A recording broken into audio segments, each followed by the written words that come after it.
नमस्कार जी, मैं Ashok Kumar Todiya AKT coaching class से आप लोगों के लिए दो सवाल लेके आया हूँ। बहुपद P x x square minus 2x 8 के शून्यांक ज्ञात करना है।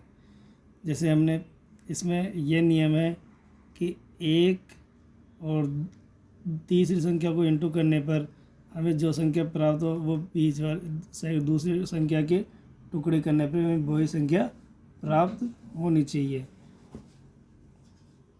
जिस प्रकार एक्स स्क्वायर माइनस 4 2 8 है, तो यहाँ पर 4 में से 2 गए तो माइनस के 2 मिल गए हमें, और दोनों गुणा करने पर हमें पहली और दूसरी संख्या को इंटू करने पर जो प्राप्त हुए थे वो प्राप्त हो गए।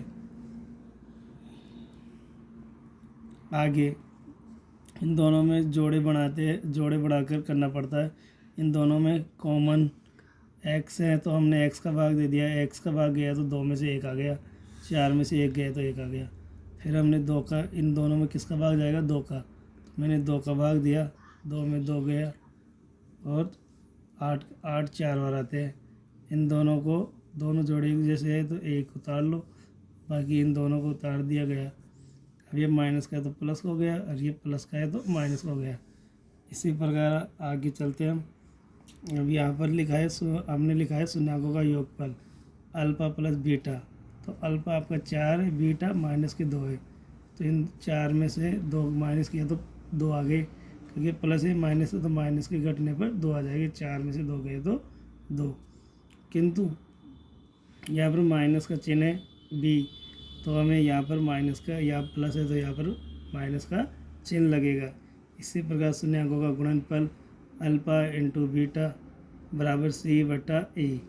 तो यहाँ पर अल्फा 4 है और बीटा 2 है, तो दोनों गुणा करेंगे तो माइनस के 8 आ जाएगी और अपना ए 1 आएगा। इसी प्रकार 2 बहुपद 2 स्क्वायर 3 के शून्यांक ज्ञात करना है। 2 पद वालों के लिए हमें ये वाली सरसमी का तीसरे का प्रयोग करते हैं। इसमें ए स्क्वायर बी स्क्वायर का होल, तो इसको ए प्लस बी, ए प्लस ए माइनस बी, तो इसके एक बार प्लस में लिखना है, इसको एक बार माइनस में लिखना है अंडर का चिन्ह लगाकर। फिर ये प्लस का है तो माइनस हो गया, ये माइनस का तो ये प्लस हो गया। इसी प्रकार हम शून्यांक जांच करें। शून्यांक सेम ऊपर की थी जैसे जांच इसमें भी है, alpha plus beta B minus A, तो अल्फा 3 है और बीटा भी 3 है, ये माइनस का ये प्लस का तो माइनस प्लस माइनस, 3 में 3 गए तो 0, तो हमारा बी पॉइंट क्या है 0 और एक पॉइंट क्या है 1। इसी प्रकार शून्य का गुणनफल अल्फा प्लस बीटा बराबर सी बटा ए, तो 3 और 3 को गुणा करने पर माइनस के 3 प्राप्त हुए हैं, तो हमारा सी पॉइंट क्या है 3 और ए पॉइंट अपना क्या है 1। इस प्रकार से मैंने आपको दोनों सवाल समझा दिया। आप ध्यानपूर्वक देखें और इनको पढ़ें और ध्यान से देखकर ये करें कि आगे से आगे लोगों को भी बताएं, ताकि आप वो भी पढ़कर पास कर सकें।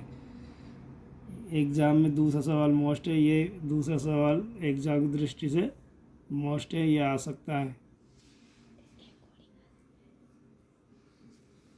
ये वाला, तो आप इसकी तैयारी करके जाए। अगर इसकी जगह ये नहीं आएगा तो संख्या चेंज करके आ जाएगा, जैसे एक्स स्क्वायर यहाँ पर 3 की जगह 5 भी आ सकता है, 7 भी आ सकता है, सेम यही रहेगा, लेकिन सवाल